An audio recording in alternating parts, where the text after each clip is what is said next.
আসসালামু আলাইকুম। নাহার আব্রো কনসালটেন্সির আরেকটি ভিডিও আলোচনা আপনাদের সকলকে স্বাগতম।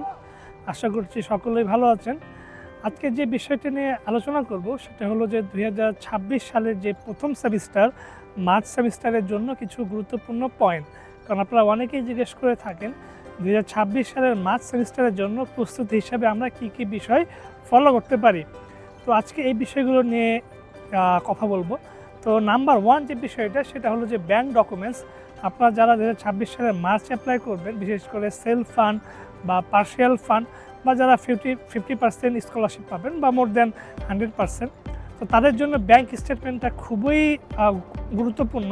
তো আপনারা যারা ব্যাংক এখনও ওপেন করেননি বা যাদের এখনও ব্যাংকের যে প্রসেস চালু নেই, তাদের জন্য স্টেটমেন্টটা খুবই ইম্পর্টেন্ট। সো এখন থেকে আপনারা নিয়মিত ট্রানজাকশন বা ব্যাংক স্টেটমেন্টের বা যে প্রসিডিউরগুলো ব্যাংকের যে লেনদেন সেটা শুরু করতে পারেন। দেন যখন অ্যাপ্লিকেশন করবেন সেই সময়টা রেখে আপনারা যে ব্যাংক ম্যাচুরিটি দরকার সেটার দিকে আগাবেন।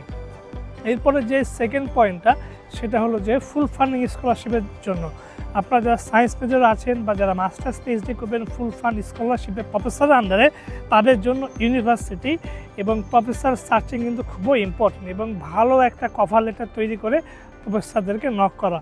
তো এই বিষয়ে বিস্তারিত বলবো না, আপনাদের নাহার অ্যাপ্রো কনসালটেন্সি ফুল সাপোর্ট দিচ্ছে, প্রফেসর থেকে শুরু করে ইউনিভার্সিটি ইমেইল এবং ফুল 100% স্কলারশিপ এবং মান্থলি একটা ভালো হ্যান্ডসাম স্টাইপেন্ড।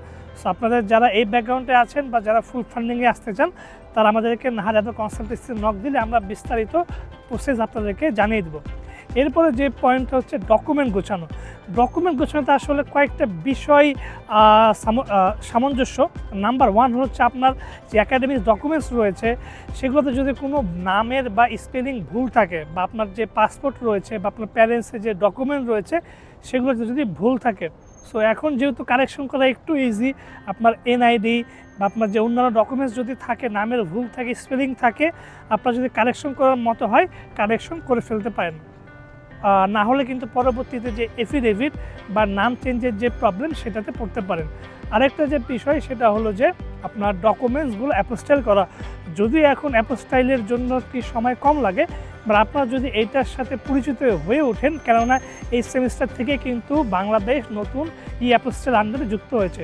তো আপনার ইউটিউবে বা আপনারা যদি আমাদেরকে নক দেন, আমরা কিন্তু বিস্তারিত বলে দেবো আপনাদের কীভাবে অ্যাপোস্টাইল করতে হবে। এছাড়া যে বাকি ডকুমেন্টসগুলো রয়েছে ছোটো ছোটো ডকুমেন্টস, বা অনেকেই কিন্তু গুরুত্ব দেন না, যেমন হচ্ছে এসওপি বা স্টাডি প্ল্যান, আপনারা কেন সাউথ কোরিয়াতে আসবেন বা কেন আপনারা দেশের বাইরে আসবেন। সো এই বিষয়টাকে গুরুত্বপূর্ণ আকারে মেনশন করা, এছাড়া আপনার একাডেমিক ব্যাকগ্রাউন্ড, আপনার নিজেদের ব্যাকগ্রাউন্ড, ফিউচার প্ল্যান সব কিছু মিলিয়ে কিন্তু স্টাডি প্ল্যান বা এসওপি লিখতে হবে। তো আপনার যদি এই বিষয়ে পূর্ণ হেল্প দরকার বা আপনার যদি সাপোর্ট দরকার, সেই জন্য আমাদেরকে নক করতে পারেন, আমরা পরিপূর্ণ গাইডলাইন দিয়ে দেবো। এছাড়া রয়েছে ভিসা, কভার লেটার বা আরও যে গুরুত্বপূর্ণ ডকুমেন্টসগুলো রয়েছে সেগুলো কিন্তু এখন থেকে আপনারা পরিচিত হয়ে উঠতে পারেন। তো এই যে 4-5টা পয়েন্ট বললাম, এগুলো আপনারা যদি এখন থেকে ফোকাস করতে পারেন, আশা করছি 2026 সালের মার্চ সেমিস্টারে খুব ভালো একটা অ্যাডমিশন নিয়ে আপনারা কোরিয়াতে আসতে পারবেন। তো আজকের ভিডিওটা এই পর্যন্ত।